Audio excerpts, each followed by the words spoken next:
हुआ था उसके बाद अमरीकी सदर डोनाल्ड ट्रंप की जानिब से बेंजामिन नेतन्याहू जो इजरायली वज़ीर आज़म हैं उनसे जो है वो रब्ता हुआ है, फ़ोन के ऊपर गुफ्तगू हुई है डोनाल्ड ट्रंप की, और डोनाल्ड ट्रंप की जानिब से जो है नाराज़गी का इजहार किया गया है। अमरीकी अखबार की रिपोर्ट के मुताबिक ट्रंप ने कतर में इजरायली हमले का नेतन्याहू का फैसला गैर दानिशमंदाना करार दिया और अमरीकी सदर ने नेतन्याहू से पूछा कि क्या हमला कामयाब रहा। नेतन्याहू ने कहा कि उन्हें एक मौका मिला था, इसलिए उन्होंने ये कार्रवाई की है। और कतरी वज़ीर आज़म शेख मोहम्मद बिन अब्दुलरहमान अल सानी ने कहा है कि इजरायली हमले ने यरगमालियों की रिहाई की तमाम उम्मीदें अब ख़त्म कर दी हैं। अमरीकी टीवी को दिए गए इंटरव्यू में कतरी वज़ीर आज़म ने कहा कि बैनुल-अक़वामी क़वानीन की खिलाफ वर्जी पर नेतन्याहू को इंसाफ के कटघरे में लाया जाना चाहिए।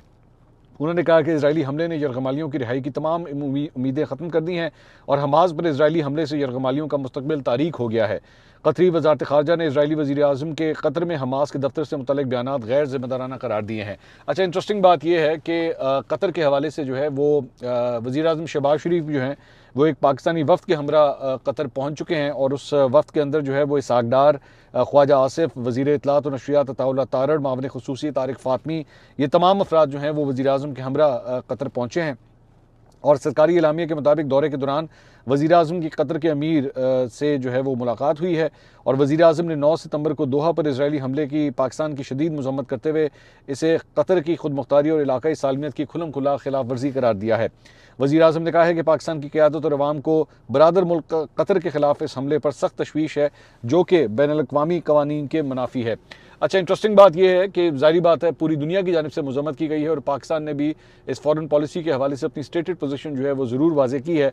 लेकिन यहाँ पे लोग बहुत से ये बात इसका सवाल कर रहे हैं कि अगर आप इसका कंपैरिजन देखें ईरान के हवाले से कि जब इसराइल ने ईरान के ऊपर हमला किया था तो ईरान ने जो है वो बड़ा सख्त किस्म का जवाब जो है उस वक्त इसराइल को दिया था, लेकिन कतर की जानिब से जो है वो कोई जवाब नहीं दिया गया अभी तक एज सच। और बल्कि जब हमला हुआ था तो उसके बाद जो है वो अपने लड़ाका तैयारे ज़रूर फ़िज़ा में बुलंद किए थे, लेकिन दोबारा वही बात है कि जब आप ऑलरेडी आपके ऊपर हमला हो चुका हो तो उसके बाद आपने क्या करना है। तो मिलिट्रीली आप कह सकते हैं कि कतर की जानिब से किसी किस्म का कोई एक्शन जो है वो नहीं लिया गया। अब अगर आप सिर्फ 1 मिनट के लिए, वैसे मेरे ज़हन में ये बात आ रही थी कि 1 मिनट के लिए आप कतर की जगह अगर पाकिस्तान के हवाले से ये बात सोचें तो क्या पाकिस्तान आगे से रिएक्ट करता या ना करता? मेरे ख्याल में ज़रूर करता, क्योंकि भारत को भी जो है इसका मुंह तोड़ जवाब मिला था और अगर पाकिस्तान के अंदर इस किस्म की कोई कार्रवाई इसराइल की जानिब से की जाती तो उसे अच्छी तरह पता होता। मैं बार बार ये बात करता हूँ कि आपका जो डिफेंस मैकेनिज्म है वो आपकी खुद मुख्तारी के हवाले से कितना इंपॉर्टेंट होता है, इससे आपको अंदाज़ा होता है कि जो वाक़यात जो हैं वो इस वक्त कतर के अंदर आपने देखे हैं।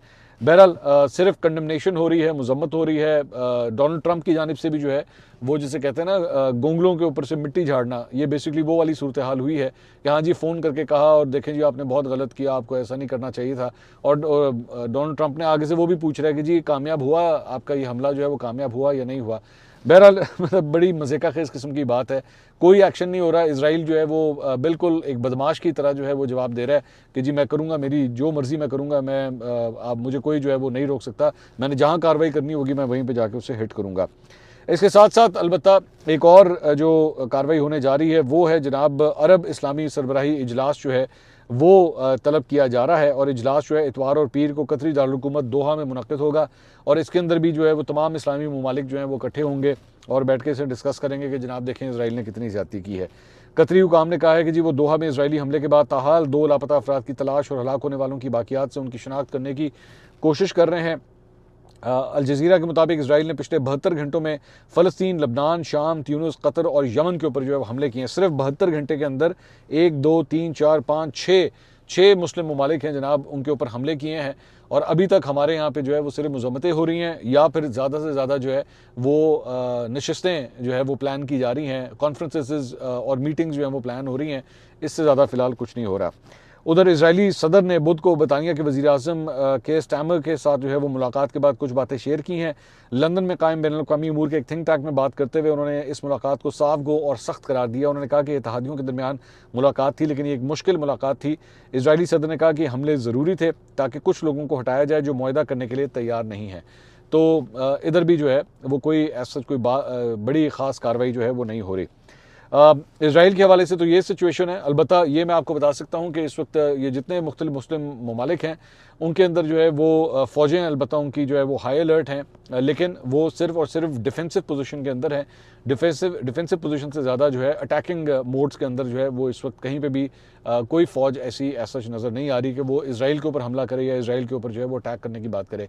लेकिन इस सारी चीज़ के अंदर ऑब्वियसली ईरान भी जो है वो इस वक्त स्टैंड बाय के ऊपर है। मेरी इत्तलात के मुताबिक सोर्सेज ये बताते हैं कि जनाब इसराइल इस वक्त जिस मूड में है और जो हरकतें वो कर रहा है, तो ईरान के अंदर भी जो है वो इस वक्त सिचुएशन काफ़ी हाई अलर्ट है। दूसरी जानिब नेपाल के हवाले से भी हम अपने पिछले चंद व्लॉग्स में आपको अपडेट्स देते रहे हैं, तो उस हवाले से भी एक खबर है और वो ये है कि नेपाल की सुप्रीम कोर्ट की साबिक चीफ जस्टिस सुशीला कुर्की उन्होंने अबूरी हुकूमत संभालने के ऊपर आमादगी जाहिर कर दी है। इससे पहले मुख्तलिफ नाम लिए जा रहे थे। बालैन शाह जो खटमंडू के मेयर हैं उनका नाम भी आ रहा था कि शायद केयर टेकर गवर्नमेंट के तौर पे जो है वो उनको नॉमिनेट किया जाए, लेकिन अब ये खबर आ रही है कि साबिक चीफ जस्टिस जो कि खातून हैं सुशीला कुर्की, उनको कन्विंस करने की जो है वो कोशिश की गई। अलबत्ता वो इसके ऊपर रजामंद नहीं थी, लेकिन उसके बाद 15 घंटे सोचने के बाद जो है उन्होंने ये रजामंदी जाहिर कर दी है। तो नेपाल की एक साबिक चीफ जस्टिस जो हैं वो अब अबूरी हुकूमत संभालने जा रही हैं।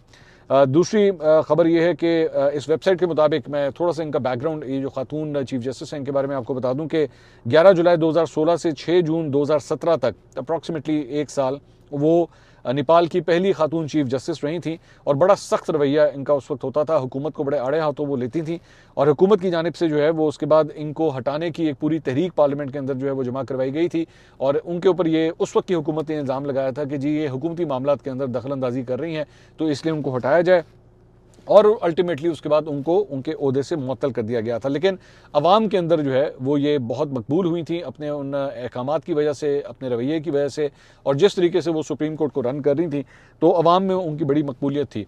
तो उन्हीं को जो है वो नॉमिनेट किया जा रहा है कि वो अबूरी सेटअप जो है वो उसको हेड करेंगी, तो ताकि नेपाल के अंदर ये जो इस वक्त कशीदगी जारी है उसको किसी तरह जो है वो कंट्रोल किया जा सके, मामला को जो है वो संभाला जा सके। नेपाल से एक बड़ी इंटरेस्टिंग वीडियो जो है वो एक भारतीय सहाफ़ी के हवाले से आई है। ये भारतीय सहाफ़ी जो है मेरा बड़ा फेवरेट है क्योंकि बहुत ही 2 नंबर और रॉ का ये हैंडलर है। इसका नाम है जनाब आदित्य राजकौल।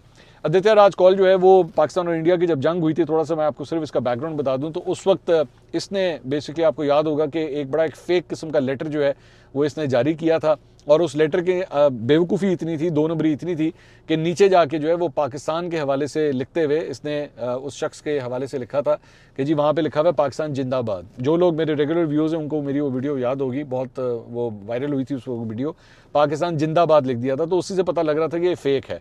पाकिस्तान के अंदर कोई भी पाकिस्तान जिंदाबाद नहीं कहता, पाकिस्तान जिंदाबाद कहता है। तो ये साहब जो है ये वहाँ पे रिपोर्टिंग करने के लिए नेपाल पहुँचे हुए हैं। तो वहाँ पे ये जब नेपाल के अंदर रिपोर्टिंग कर रहे थे तो ये फुटेज सामने आई है कि वहाँ के नेपालियों ने जो है इनको घेर लिया और इनके अगेंस्ट जो है वहाँ पे नारेबाजी होती रही, लोग इनको तंग कर रहे थे। तो इसकी फुटेज जो है वो सामने आई। कैमरामैन ने बड़ी कोशिश की कि इनको जो है वो रोका जा सके लोगों को, लेकिन लोग जो है वो बाज नहीं आए और अच्छा खासा जो है इनको तंग किया गया। तो आदित्य राजकौल जो है ये मैं आपको वैसे बता देता हूँ कि मशहूर है इंडिया की अपनी जर्नलिस्टिक कम्युनिटी के अंदर, ये मशहूर है कि ये रॉ का चमचा है और रॉ की ही हिमायत में मतलब ये ट्वीट्स भी करता है और उसी का एजेंडा जो है वो टो करता है। तो इसको भी नेपाल भेजा हुआ है कि ये वहाँ पे जाके जो है वो इंडियन नैरेटिव को जो है वहाँ पे आगे फैला सके।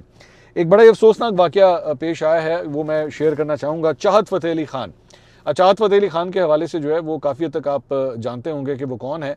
चाहत फ़तेह अली ख़ान जो है वो अपनी गायकी के हवाले से जो है मतलब मजाक के अंदर जो है वो लोग उनका अक्सर जिक्र करते हैं, बड़े मशहूर पर्सनालिटी हैं।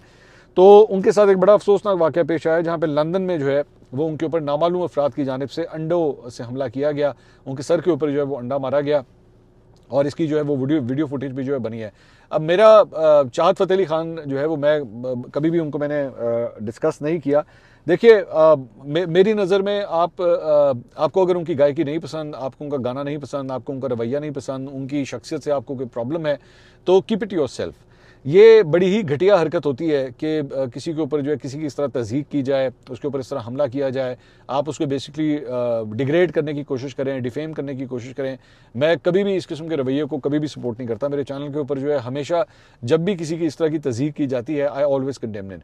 तो मैंने जब ये वीडियो देखी तो I wanted to discuss this कि ये बड़ी ही शर्मनाक किस्म की वीडियो है। जिसने भी इनके साथ इस किस्म की हरकत की है, आपको उनकी मौसीकी से मसला होगा, स्टॉप लिसनिंग टू हिम। आपके पास एक बटन है, अब तो कोई मुश्किल नहीं है ना, कोई आपको जोर जबरदस्ती है। वो पीटीवी का दौर तो है नहीं कि एक टेलीविजन चैनल है और आपको वही देखना पड़ेगा, आपके पास चॉइस कोई नहीं है। आपके पास हज़ारों की तादाद में आज चैनल्स हैं, हज़ारों की तादाद में आपके पास प्लेटफॉर्म्स हैं। आप कुछ भी देखना चाहें, कुछ भी सुनना चाहें, ये आपकी मर्जी है, लेकिन कोई आपको ये राइट नहीं देता कि आप किसी की जो है वो इस तरह तज़हीक करें। तो लंदन के अंदर ये बड़ा ही अफसोसनाक वाक़या जो है वो चाहत फ़तेह अली खान के साथ पेश आया है। दूसरा, बहरिया टाउन के हवाले से भी जो है, बहरिया टाउन के हवाले से एक बड़ी शॉकिंग खबर आई है। बहरिया टाउन